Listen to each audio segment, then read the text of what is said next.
Bom dia, irmãos. Graça e a paz de Jesus Cristo esteja com todos. Para a EBD, hoje a gente está aqui reunido para a Escola Bíblica Dominical em classe única. Geralmente a gente coloca um assunto e a gente vai explicar sobre ele, vai falar alguma coisa histórica, e daí a gente tira o ensinamento. Tá? Hoje eu vou começar com algo diferente. Tá? Se der tempo, ainda vou colocar um estudo interessante, mas algo importante, que é como estudar a palavra de Deus. Tá? Uma coisa que eu falo com meus alunos sempre, eu preciso ensiná-los a aprender sozinhos. Porque amanhã, segunda-feira, eu não estou aqui, vocês não estão aqui. Então, como é que vocês vão continuar? Como é que vocês vão aprender sozinhos? Vocês não podem ficar dependentes sempre de alguém para ensinar. Se todo mundo tem acesso ao Pai diretamente, você pode orar, oração é súplica, mas você também pode aprender da palavra de Deus sozinho. Tá? Minha missão aqui sempre, como eu também falo com meus alunos, é ser um atalho.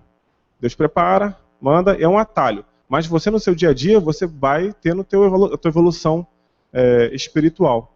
Até porque o pregador, agora eu e o Lindorivo fazendo a questão do seminário, a gente vai estudando coisas bem à frente, né, bem densas, a gente mastiga isso e vai passando. Com a congregação sadia, saudável, estudando junto, a gente vai sempre conseguir ir mais rápido, mais além. Tá? É sempre assim, sempre assim. Então, antes de começar, vamos fazer uma oração. Senhor Deus, nosso Pai, Pai bondoso, obrigado pelo dia de hoje. Obrigado por nossas vidas até aqui. Obrigado porque Tu és Senhor em nossas vidas, Pai. Pai, te peço que essa mensagem de hoje, Pai, esse estudo de hoje, seja conforme o Teu querer, conforme a Tua vontade, Pai. Nada sai da minha boca que não seja do Teu querer, Pai. Conforta-nos, Pai, com o teu carinho, Pai, com a Tua misericórdia, Pai. Acumula, Pai, nos de sabedoria para entender, Pai, mais e mais de Ti. É que eu oro e agradeço em nome de Jesus, Pai. Amém. Então, marcar o horário. Está no boletim também, quem quiser ver. Tá? É um pedacinho que devemos ter prudência ao estudar a palavra de Deus. Prudência. Não fique firmado em algo que é aceitável na sua comunidade, no seu local de trabalho, aqui. Prudência. Prudência. Tá? Uma coisa que eu gosto de evitar é a palavra tradição. Tradição, às vezes, nem sempre é certo. A tradição é aquela coisa que você faz sempre, porque sempre fez, mas nem sempre você está fazendo certo. Então, um dos pontos que eu sempre coloco é sonda-me. Por quê? Preste atenção. Vê quem você é. Faz uma autoanálise, um autoescaneamento. E não leia o texto, a palavra de Deus, esperando uma resposta aceitável para você. Seja preparado para o inaceitável. Seja preparado para algo que você não entenda. Seja preparado para algo que você não acredita que Deus faça daquela forma. Tá? Sempre pensando, o pensamento de Deus é diferente do nosso. A sabedoria dele é diferente da nossa. Às vezes a gente está aqui no mundinho, tá? Achando, mas como é que não pode ser assim? Você não está vendo o todo. Tá? Depois eu vou dar alguns exemplos interessantes sobre tradição, sobre pensamento, que você, às vezes, na minha sociedade, isso é assim, mas em outra, é totalmente diferente. Então, você quer limitar Deus ao seu escopo, à sua ação, à sua abrangência. Não faça isso. Outro ponto que a gente deve firmar a Bíblia é a palavra de Deus. Ela não contém. Tá? Se você colocar que contém, você está analisando a Bíblia como qualquer outro livro. Porque qualquer outro livro pode ter a palavra de Deus inspirada para aquele que aquele autor colocou. Tá? Um livro do Watchmani pode ter a palavra de Deus, que Deus inspirou o Watchmani e colocou ali. Mas ele todo é um livro do Watchmani, que o Watchmani escreveu. Tá? A Bíblia é a palavra de Deus. Tá? Ela não contém trechos, ela não contém falas de Jesus, não. Ela é a palavra de Deus. E se você levar isso a sério, você não precisa buscar interferência externa para aprender mais de Deus. Por exemplo, a palavra de Deus, É a Bíblia. A Bíblia é a palavra de Deus. Se você quer ouvir mais de Cristo, saber mais de Cristo, você vai ouvir a palavra dele, da boca dele, ou você vai buscar opiniões externas, coisas externas? Tá? Mas você está condenando o restante? Não estou condenando o restante. Estou dizendo que é a principal fonte, onde devemos tirar. O restante auxilia, tá? Auxilia, mas a principal fonte está ali. É um livro atemporal. Você vai ler hoje, vai ler amanhã, vai ler o mesmo versículo e você vai ver coisas diferentes. Se der tempo hoje, por exemplo, eu vou fazer um rápido exercício com vocês, que vocês vão perceber que no mesmo texto que todo mundo já leu, tem coisa nova ali. Se der tempo, a gente vai falar sobre isso. Então eu vou listar alguns pontos, tá? 5 pontos para você estudar a palavra de Deus. Mas sempre lembrando, a palavra de Deus, tá, se auto-revela, tá? Ela se auto-resolve. Tá? Eu até botei uma frasezinha engraçada aí, bem copiando o estilo do Glenn. A palavra de Deus se auto-revela com a relevante relevação do alto. Só para ilustrar, mas é isso mesmo. Ela se auto-revela com revelação do alto. É assim, e ponto. Você bater um texto, caramba, tá difícil esse texto aqui, mas espera. Que, aliás, é um dos pontos. Primeiro ponto, você deve ser respeitoso. Estudar a palavra de Deus com humildade e reverência. Respeitoso, tá? Esse é o mínimo, né? Por isso que eu botei como ponto inicial. É o mínimo. Você deve ter respeito para aquele momento. Tá? 1 Tessalonicenses 2,13, não precisa abrir esses textos, eu só vou citar, são versículos isolados. Está escrito assim: por isso também damos, sem cessar, graças a Deus, pois, havendo recebido de nós a palavra da pregação de Deus, a recebestes não como palavra de homens, mas como palavra de Deus, a qual também opera em vós os que crestes. E Isaías 66, 2. Porque a minha mão fez todas estas coisas, e assim todas elas foram feitas, diz o Senhor. Mas para esse olharei, para o pobre e abatido de espírito, e que treme da minha palavra. Para este que ele olha. Para este que ele olha. Tá? Se você perder tudo na sua vida, tudo não fizer mais sentido, tudo ficar assustador ao teu redor, mas se você se segurar na palavra de Deus, ele vai te olhar. Você só precisa lembrar disso. Só esse detalhe. Às vezes nada mais funciona, nem oração sai da sua boca. Se agarra à palavra de Deus. Tá? O livro que você tem impresso, que está aqui nesse leitorzinho, não é santo. Tá? A palavra de Deus é santa. O livro é um livro, tá? Mas ali está a palavra de Deus. Então você vai se apegar àquilo. Você não vai usar a Bíblia. Eu já vi gente também usando a Bíblia como amuleto. A Bíblia não é um amuleto. Não é um amuleto. Você não vai segurar ela, vai abraçar. Não. Você vai se agarrar à palavra de Deus que está ali. Certo? Você vai abrir, vai pedir: Senhor, preciso agora de uma revelação tua, de um conforto teu, porque não está dando mais. Aí você vai receber. Tá? Segundo ponto. Ser dócil. Fácil de se conduzir e de guiar. Uma coisa que é bem complicada para mim. Eu tenho trabalhado isso bastante. Você não pode ser impulsivo, impaciente, que também são outros pontos, mas não deve ser como o homem natural. Não deve ser como o homem natural, que já vou falar sobre o homem natural. Evite ideia pré-concebida ou favorita. Evite ideia pré-concebida ou favorita. Tá? Quer ver algum exemplo? Se você crê que salvação não se perde ou se perde, você já vai ler um texto já buscando. Não faça assim. Você tem que buscar sempre a revelação do Senhor. O Thales falou, outra quarta-feira, se criança vai para o céu, vai para o inferno. Olha, você não tem que ficar eu acho assim. Não, eu nunca achei assim. Abra sua mente, espere o Senhor revelar a você. Eu falei ideias pesadas justamente para chocar, para dar aquele... Porque às vezes a gente vai numa coisinha simples, tudo bem, mas isso é certo. Não. E se você parar num assunto assim?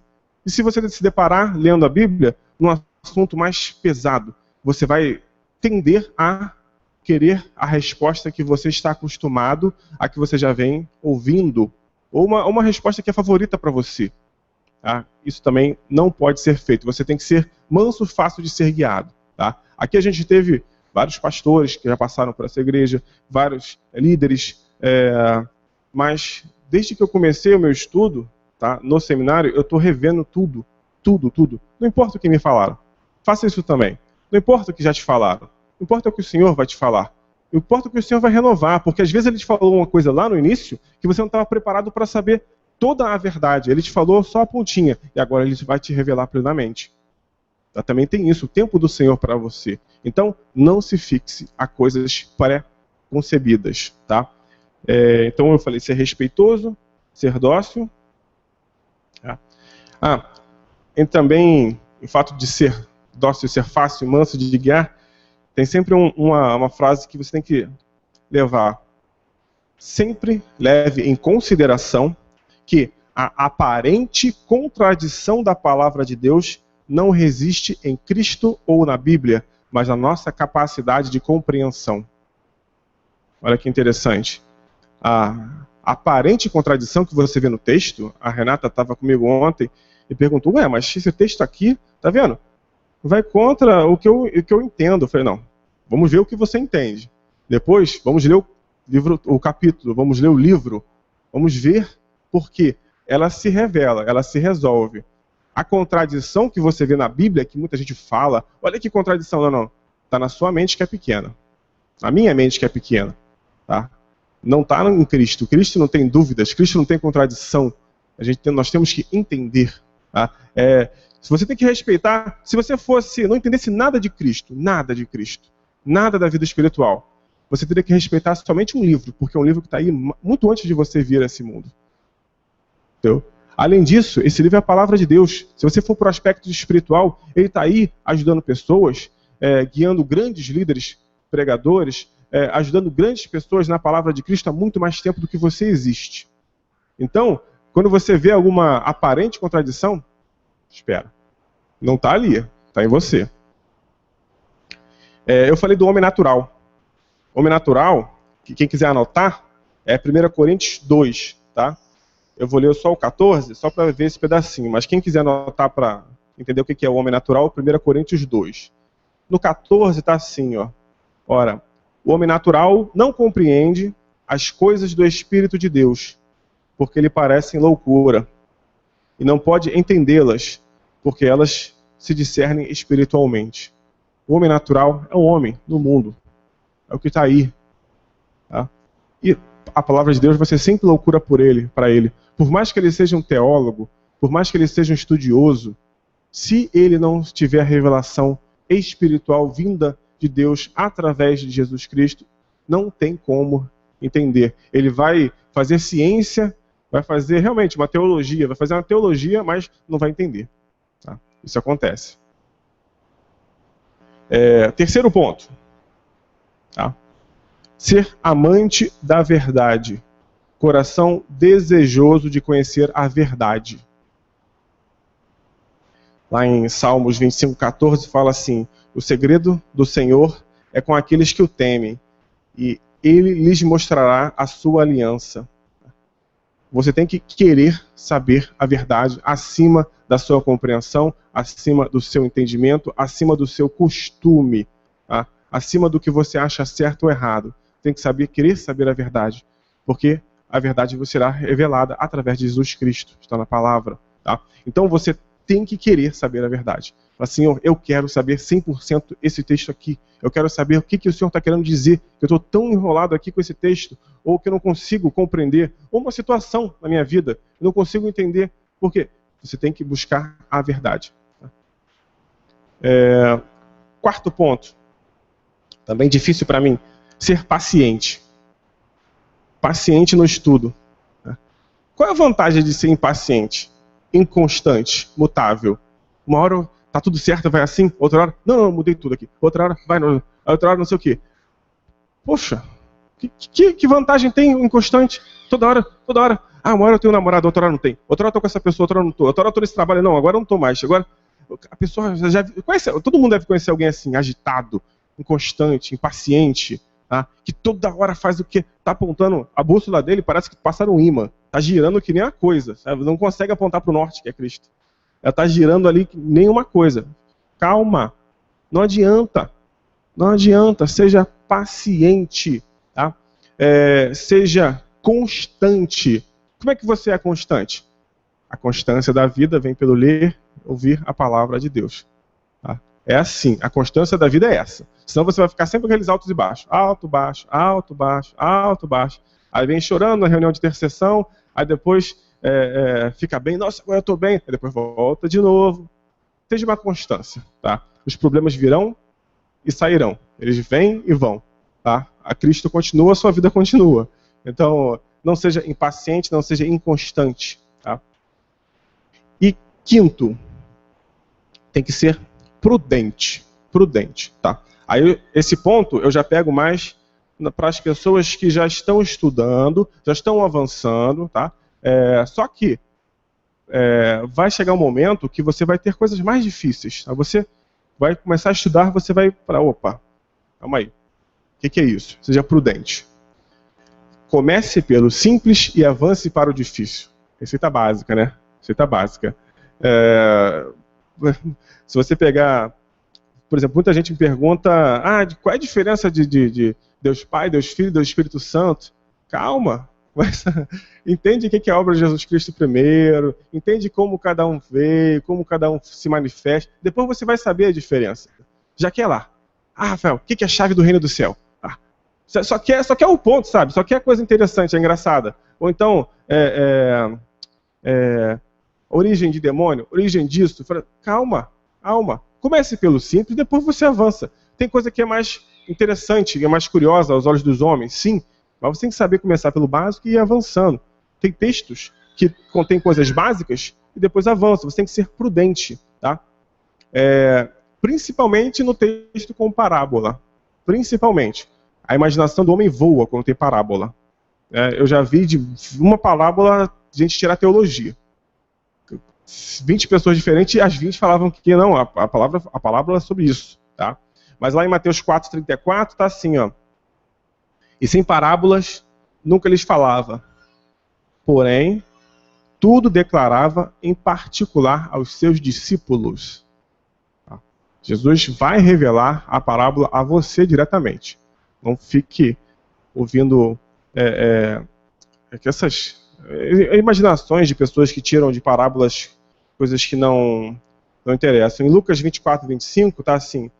E ele lhes disse, os nécios e tardos de coração para crer tudo aquilo... isso aqui era uma afirmação.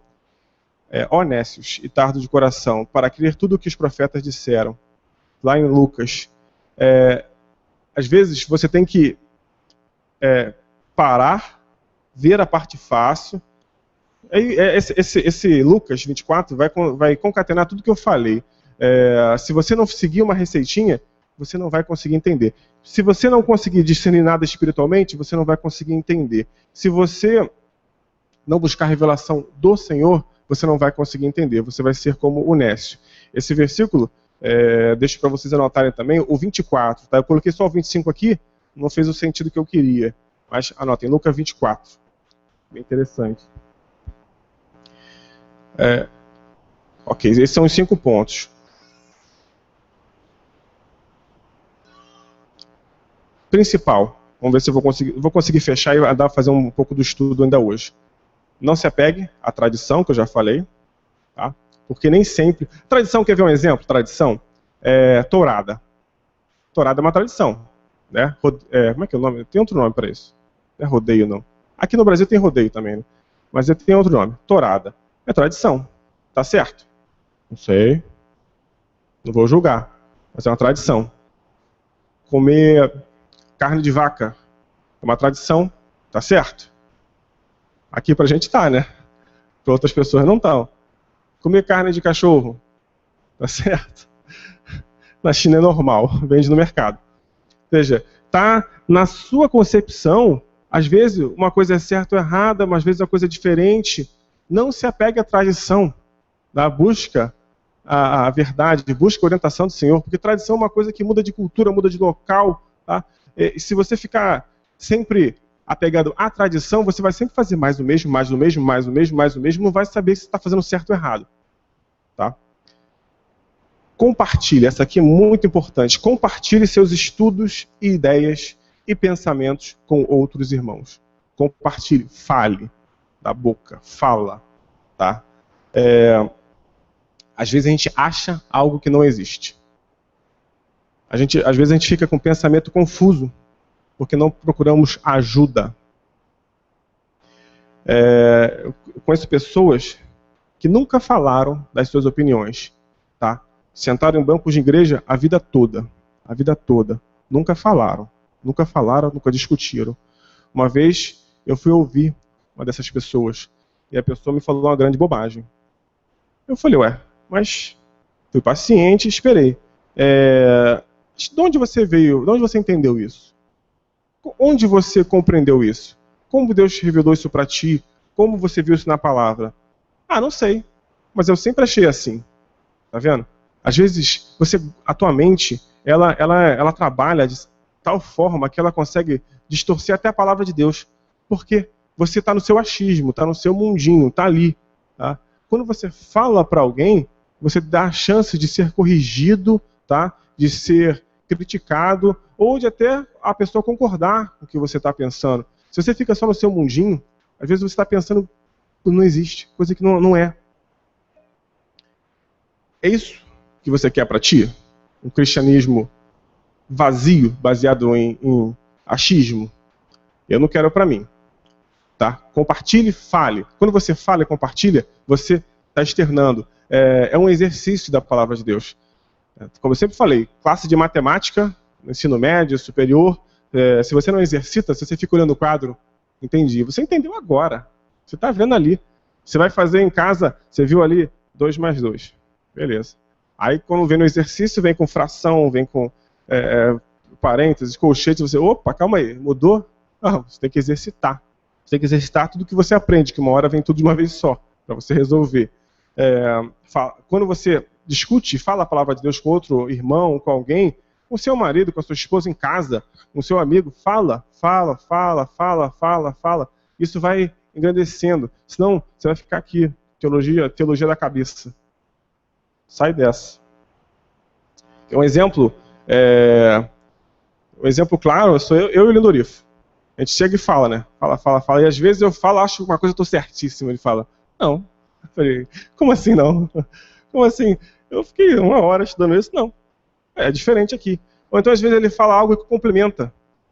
E a gente vai entendendo, a gente vai estudando, a gente vai aprendendo. É assim. Porque você lê alguma coisa e começa a pensar e vai achando.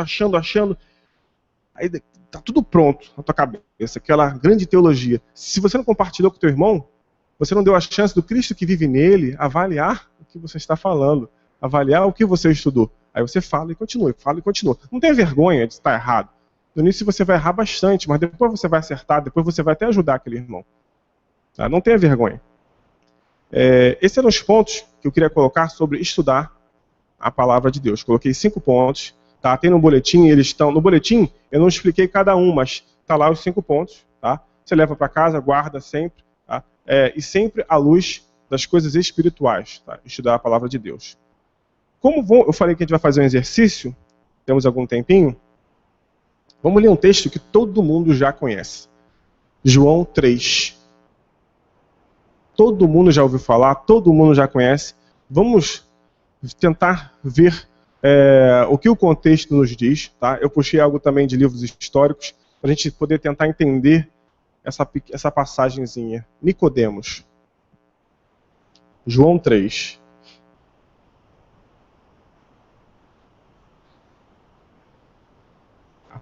Vocês vão ficar com o texto, tá?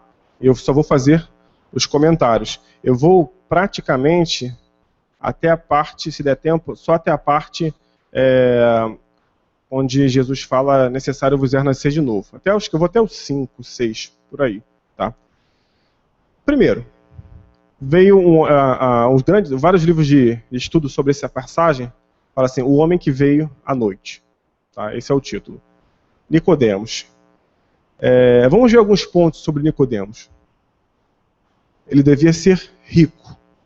Tá? Por que eu falo que ele devia ser rico?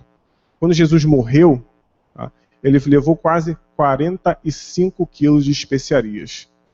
45 quilos de especiarias, até hoje, se você for comprar qualquer coisa, qualquer especiaria, qualquer incenso, é muita coisa. É muita coisa. Até hoje é caro. Tá? E tá lá em João 19, avança para o 19:39. O primeiro ponto que eu peguei sobre Nicodemos está na Bíblia. Ela se auto-revela. 19:39.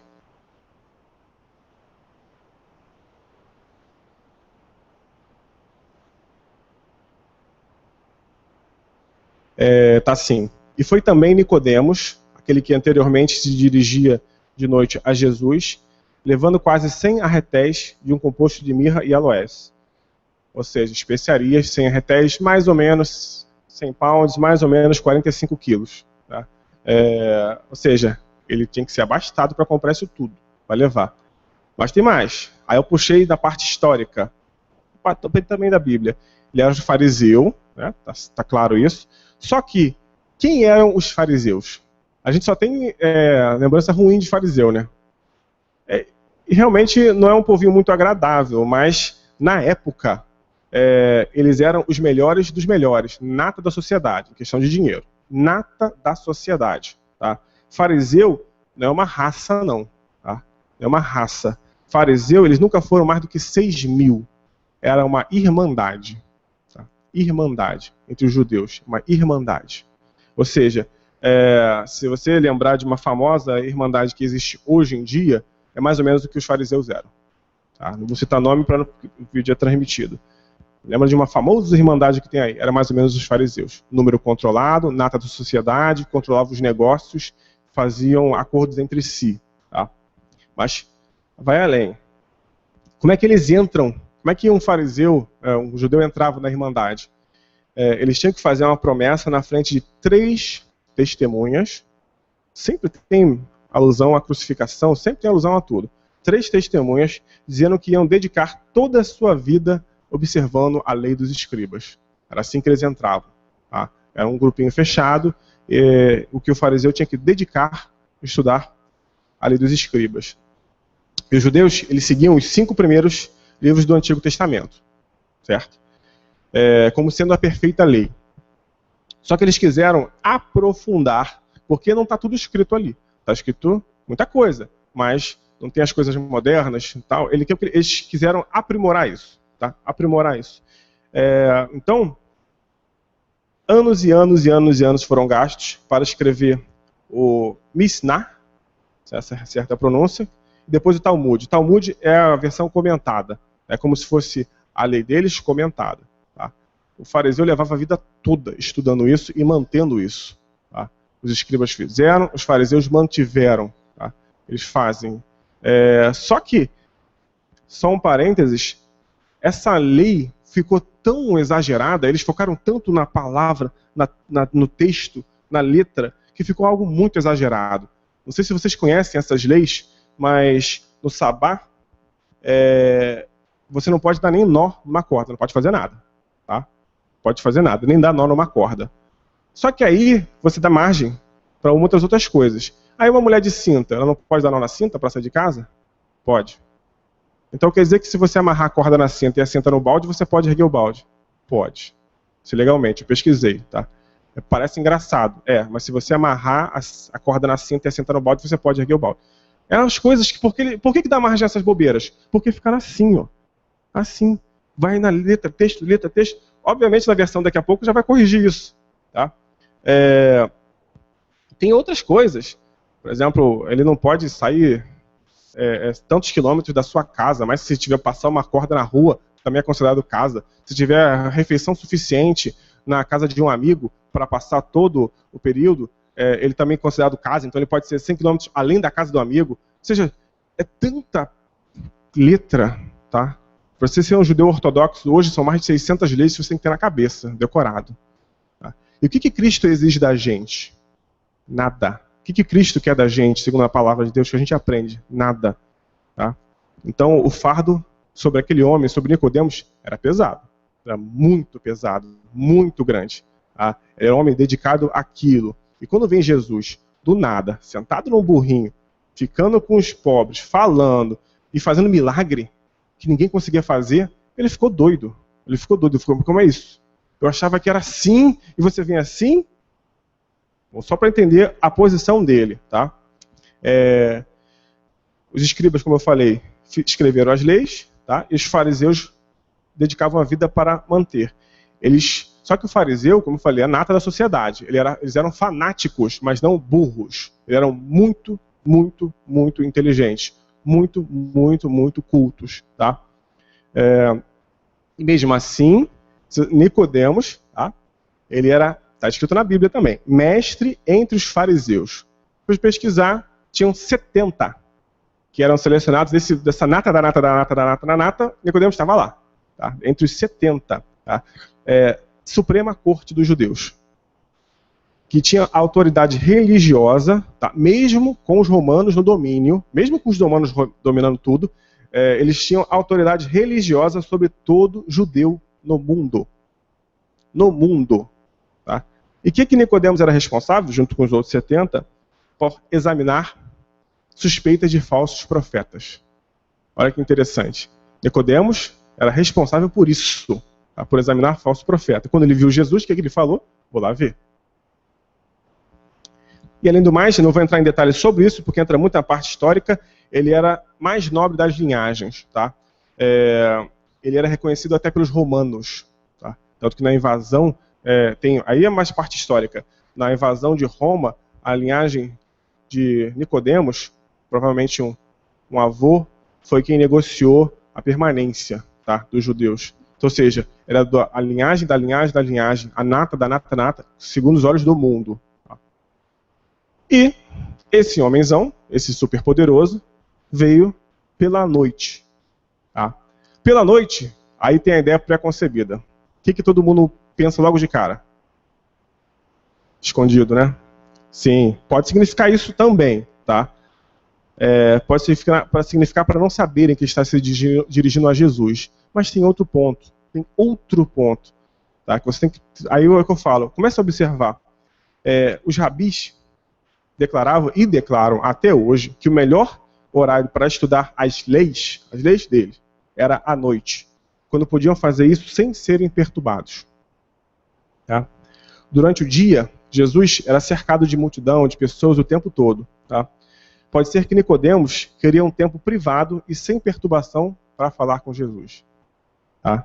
Pode ser que ele queria, naquele momento de estudo dele, naquele momento que ele saberia que Jesus estava sozinho, ele queria dedicar esse tempo para falar com Jesus, um tempo maior. Vê como é que já muda de figura. A gente fica sempre com uma ideia preconcebida e vem escondido. Não, calma. Calma, vamos levar. Então, se você está acompanhando o texto, tá, Nicodemos parece perplexo com a afirmação que era preciso nascer de novo. Ficou perplexo. Mas será que ele não entendeu? O homem culto daquele, será que ele não entendeu a metáfora? Bom, há mais coisa, tá, nessa indagação de Nicodemos. Como pode um homem nascido voltar ao ventre da sua mãe? Tem mais coisa aí. Tem mais coisa aí. O problema não era o fato de nascer de novo. O problema para Nicodemos não era o fato de nascer de novo. Eu já vou explicar por quê. O problema era que alguém precisava mudar e não era capaz de fazer isso. Esse é o problema de Nicodemos. Ele era capaz de fazer tudo seguindo as leis. Ele era capaz de fazer tudo na vida dele. Mas Cristo apresentou uma forma que você precisa mudar e você não é capaz de fazer isso. Foi esse o problema com ele. Por que o problema não é nascer de novo? Tá? Nicodemos, ele conhecia esse termo muito, muito, muito bem. Tá? No judaísmo, vou ler agora para ficar bem certinho, quando um homem de outra fé se torna judeu e é aceito no judaísmo por oração e sacrifício e batismo, tá? Ele é reconhecido como renascido, como uma criança recém-nascida. E seus pecados cometidos antes disso eram perdoados. Bem parecido com o que a gente conhece, né? Bem parecido. Inclusive tem até brecha para ele casar com a própria mãe, com a própria irmã, porque ele é renascido, nascido de novo. Então Nicodemos sabia muito bem esse termo. Ele sabia do que Jesus falou por parábola para ele. Ele não ficou indagado com isso. Não.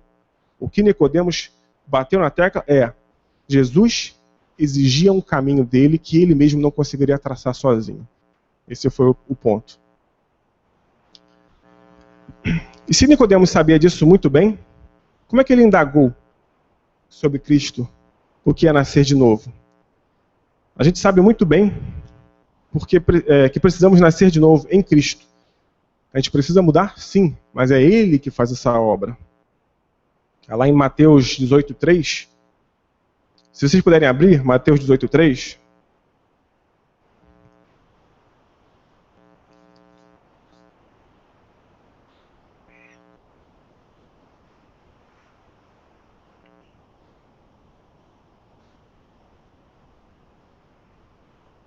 Mateus 18:3. Eu estou lendo uma versão meio... Eu estou lendo em inglês aqui, mas vou traduzir. Se tiver algum termo diferente bom aí, vocês podem falar, tá? A menos que vocês se convertam e sejam como crianças, vocês nunca poderão entrar no reino dos céus. Essa é a minha tradução, and become like children. Ou seja, como crianças. Você tem que vir ao Senhor como crianças. Você tem que nascer de novo e vir como criança. Ele só aceita a pureza. Criança simboliza a pureza. Tá? Ele só aceita a pureza. Tem que nascer de novo e vir. Nicodemos não conseguiu compreender porque ele não conseguiria fazer isso sozinho. Porque na tradição dele, ele conseguiria fazer isso. Era só jurar perante 3 testemunhas, sacrifício, oração, batismo e está pronto. E Jesus falou, não é nada disso. Tem que nascer de novo sim.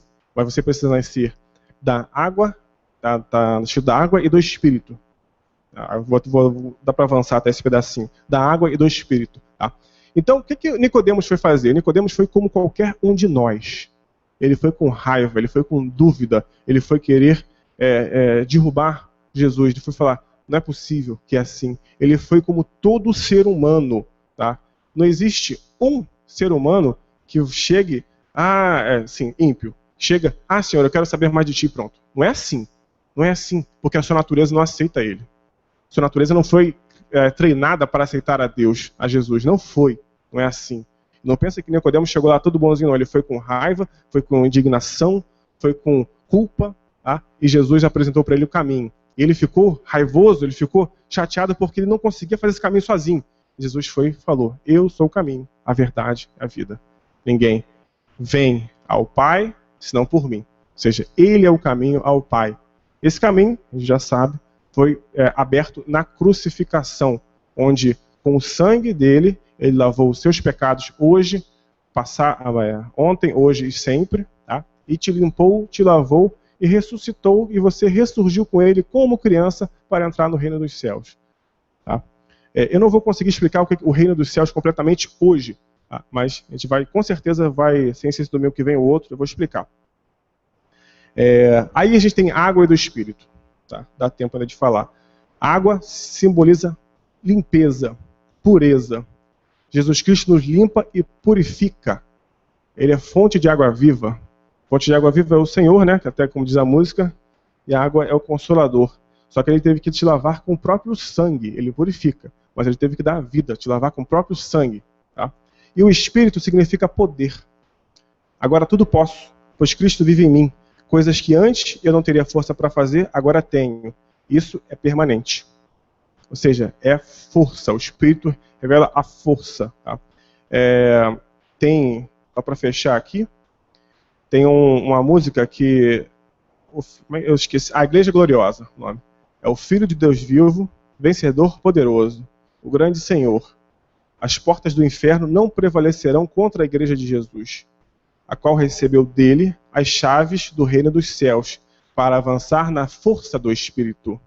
Para isto, o Filho de Deus se manifestou, para desfazer as obras do diabo, separando para si um povo santo, sem mácula, sem enruga, sua igreja gloriosa. Tá? Sem mácula, sem enruga, é como criança mesmo, pelezinha esticada, limpo, purificado, novo. Ele separou esse povo todo, ele veio. E como é que ele veio? Ele veio em carne, ele veio como homem, tá? Ele morreu como homem, 100% homem, 100% Deus. Deu sua vida por ti, tá? E abriu caminho, te lavou, abriu o caminho, desceu até até falando com o Lendoref, desceu até, vou usar o termo Hades, tá? Pregou para quem estava lá, depois a gente fala sobre isso, né? Pregou para quem estava lá, subiu com todo mundo, e fez o caminho para você vir junto com ele. Amém? Esse que eu queria deixar para vocês, tá? Para não complicar muito os assuntos, tá? Mas é só um pedacinho, um exercício de como você pode estudar a palavra de Deus com mais profundidade, com mais seriedade, com mais honestidade, com mais mansidão. Okay? A gente vai continuar nesse estilo, nesse caminho. Espero que todos tenham um bom dia, um bom descanso, um bom almoço. Tá? Vou na graça e a paz do Senhor. A palavra de Deus, ela é para a gente estudar. A gente tem que reservar aquele tempinho em casa, né? E afastar todas aquelas coisas da cabeça, preocupação. Deixa esses problemas de lado. Agora eu vou ter uma comunhão com o Senhor através da palavra. Então é ler, meditar na palavra, orar. Mas antes de abrir, ora para o Senhor. Senhor, revele a tua palavra. Eu vou abrir, vou ler, reveles aquilo que o Senhor quer falar comigo. E leia a palavra pausadamente, para que o Senhor te dê a orientação e a direção. Amém? Nós estamos chegando ao final do nosso culto, EBD em classe única, lembrando que logo mais à noite, às 18 horas, o irmão Lindorif, seminarista Lindorif, já estará aqui, na igreja. Tá? Aqueles que vierem, tem um estudo que ele dirige aqui do lado. E às 19 horas, então, teremos o nosso culto da noite. Amém? Bom, em paz, que o Senhor os acompanhe e até logo mais às 18 horas. Amém? Tchau, tchau.